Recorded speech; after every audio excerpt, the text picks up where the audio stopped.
India Islamic cultural centre का election जोरों पर है, उसकी तैयारियां उरूज पर है। सभी पैनल सामने आ चुके हैं। सिराजुद्दीन कुरैशी के पैनल से सदर ओहदे की जो उम्मीदवार हैं प्रेसिडेंट के लिए डॉक्टर माजिद अहमद तालिकोटी, जो मारूफ सर्जन हैं, अपनी सर्जरी के लिए जाने जाते हैं और कैंसर सर्जन हैं। अब आपने कहा है कि इस्लामिक सेंटर के कैंसर का इलाज करेंगे। डॉक्टर साहब, सबसे पहले तो अब तमाम पैनल आ चुके हैं। इससे पहले भी मेरी आपकी बातचीत हुई थी, लेकिन अब जो पैनल आए हैं वो आप पर कई सारे हमले कर रहे हैं, बल्कि उनके हमलों में काफ़ी तेज़ी आ गई है। और ख़ास तौर पर जिस संगठन या तंजीम से आप वाबस्ता हैं, उसी को मौजू बना रहे हैं। कैसे जवाब देंगे? सर देखिए, आप जानते हैं, एज अ डॉक्टर मेरे पास बच्चा भी आता है, बुज़ुर्ग भी आते हैं और हिंदुस्तान के हर कोने से आते हैं, हर मज़हब से आते हैं और वर्ल्ड के हर कोने से आते हैं। एज अ डॉक्टर मैंने एक चीज़ सीखी है, इंक्लूसिवनेस। मैं कभी उनका मज़हब नहीं देखता हूँ, मैं कभी उनका ये नहीं देखता, मैं ये देखता हूँ अगर ये बच सकते हैं और मेरे से कुछ हो सकता है तो आई डू इट। और इसी तरह से जब एक आप अच्छे डॉक्टर होते हैं और अल्लाह जब आपकी मदद करता है तो आप लोगों के दिलों में जगह बनाते हो। इसलिए मेरे जो ताल्लुकात हैं जो आपको लग रहे हैं वो एक डॉक्टर और एक पेशेंट के रिलेशन से हैं और मेरे जो ताल्लुकात हैं बहुत मजबूत है। और जिसके भी साथ है, जैसे आज भी कई लोग आए थे, कई लोगों के साथ मेरे ताल्लुकात हैं। अब यहाँ पे हो क्या रहा है कि लोगों के भ्रम ऐसा फैलाया जा रहा है कि इंडिया इस्लामिक कल्चर सेंटर ख़तरे में है, इस्लाम ख़तरे में है, कोई इसको कब्ज़ा करना चाहता है। मैं ये बात ज़रूर कहूँगा, देखिए, मैं अपने घर में रहता हूँ, मैं अपने हॉस्पिटल में रहता हूँ या अपने कहीं पे किसी का कब्ज़ा नहीं है। अगर कब्ज़ा है तो ऑनेस्टी का है, कब्ज़ा है तो ईमानदारी का है, कब्ज़ा है एक पेशेंट डॉक्टर रिलेशनशिप का है, जिसके लिए मैं किसी भी हद तक जा सकता हूँ, अपना कितना भी तन मन धन मैं उस पर लगा सकता हूँ। उसी तरह से जब इंडिया इस्लामिक कल्चर सेंटर में मैं आता हूँ, जैसे हॉस्पिटल में मेरे इथिक्स है, वैसे ही यहाँ पे भी मेरे इथिक्स है। अल्लाह का शुक्र है, मैं ईमान वाला हूँ, कभी इधर उधर की बात तो सवाल ही नहीं उठता है। और इंडिया इस्लामिक कल्चर सेंटर जो है उसका भी एक अपनी आइडियोलॉजी है। जैसे मैं हॉस्पिटल में इंडिया इस्लामिक कल्चर की आइडियोलॉजी नहीं ला सकता और हॉस्पिटल की आइडियोलॉजी में इंडिया इस्लामिक कल्चर सेंटर में नहीं ले जा सकता। और जो लोग ये मेरे बारे में कह रहे हैं, मैं आपको ये कहूँ कि ना मैं इनका हूँ ना मैं उनका हूँ, मैं तो सिर्फ इंडिया इस्लामिक कल्चर सेंटर के मेंबर्स का हूँ। मैं उनके लिए हूँ क्योंकि इंडिया इस्लामिक सेंटर मेंबर्स का है, मेंबर्स का रहेगा और मेंबर्स उसको चलाएंगे and in the interest of members उसको चलाया जाएगा। और जो फितना जो ये खुलकर इल्ज़ाम लगा रहे हैं कि आप जो आरएसएस की तंजीम है, मुस्लिम राष्ट्रीय मंच, उसका अड्डा बना अच्छा, देंगे। मैं जी, एक जी। बात बता रहा हूँ, देखिए, मुस्लिम मंच, ये मुस्लिम होने की वजह से मैं वहाँ पे हूँ, जी। आप समझ रहे।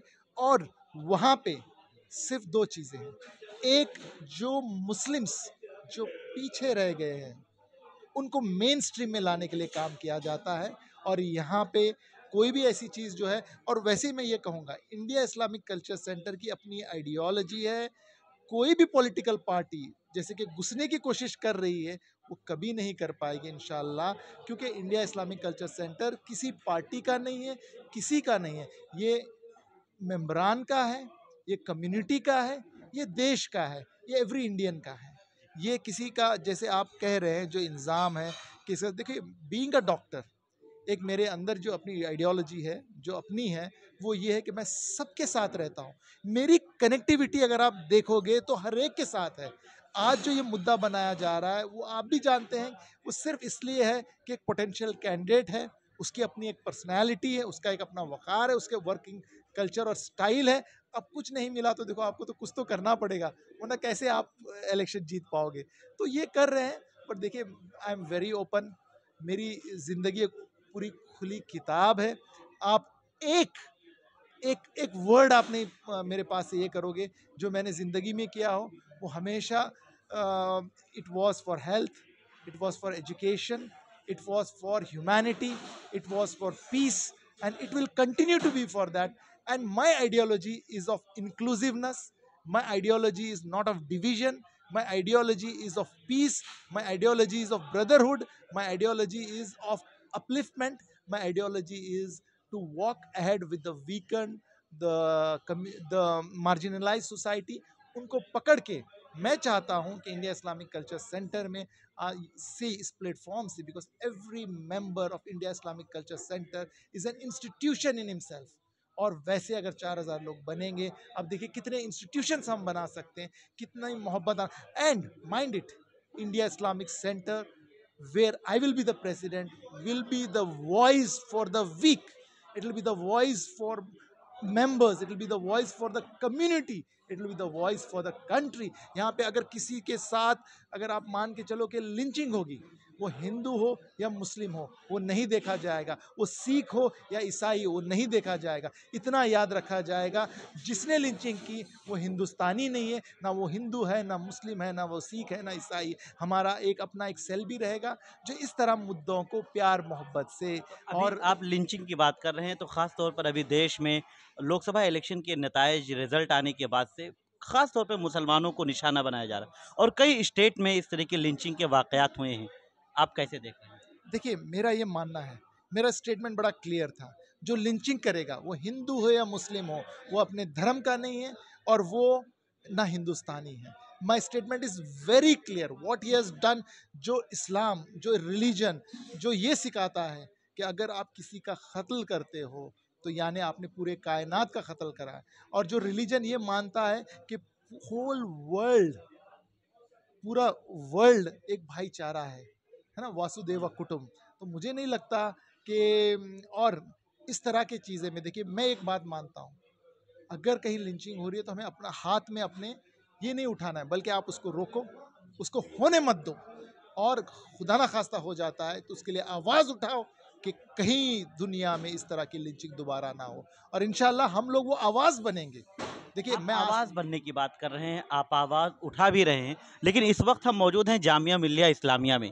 यहाँ एक ख़ास सवाल बनता है कि जामिया मिल्लिया इस्लामिया के अक़लियती किरदार को लेकर, माइनॉरिटी स्टेटस को लेकर काफ़ी बड़ा सवाल हो रहा है। सरकार का जो मौक़िफ़ है या उसका जो पक्ष है, वो बिल्कुल दूसरी तरफ है कि माइनॉरिटी स्टेटस नहीं दिया जाना चाहिए। आप कैसे देखते हैं कि जामिया को माइनॉरिटी स्टेटस मिलना चाहिए या नहीं?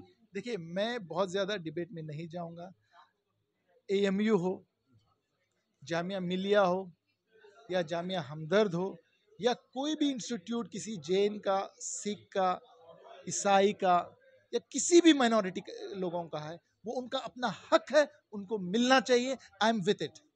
जो लोग मुखालफत कर रहे हैं या ख़ास तौर पर सरकार मुखालफत कर रही है, क्या पैगाम देंगे आप? देखिए मैं ये कहूँगा, देखिए अगर किसी वजह से वो कर रहे हैं और वो कोर्ट केस में जाता है, I have full faith on the court. आज तक AMU के लिए किया, लेकिन आज तक कभी उसका माइनॉरिटी स्टेटस नहीं गया। देखिए कोशिश हर कोई कर ले, उन जो थिंकिंग जो है वो अलग हो सकती है, बट जो जजमेंट आएगा that will be based on the constitution, and the constitution has given you the right to establish and run the minority institutes. तो ये हक ना जामिया का जाएगा, ना ये हक AMU का जाएगा, ना ये हक किसी भी माइनॉरिटी इंस्टीट्यूट जो आज की डेट में 40,000 से ज़्यादा माइनॉरिटी इंस्टीट्यूट्स इंडिया में है, किसी का भी हक नहीं जाएगा। अब बिल्कुल बेफिक्र रहे, अब डरे मत और अफवाहों में ना जाए। अगर मैटर कोर्ट में है, जज सुनेगा और मुझे यकीन है अल्लाह के ज़ात से वो पॉजिटिव रिजल्ट आएगा, और नहीं आता है तो हम फिर से उसके लिए लड़ेंगे और इंशाल्लाह मुझे बहुत शुक्रिया। तो डॉक्टर माजिद तालिकोटी का कहना है कि जामिया मिल्लिया इस्लामिया और AMU अक़लियती इदारा हैं, इनका स्टेटस किसी भी तरह से छीना नहीं जा सकता है और जब कोर्ट के फैसले आएंगे तो ये मुसलमानों के और अक़लियतों के हक़ में होंगे। मैं निसार अहमद ख़ान, भारत एक्सप्रेस, दिल्ली।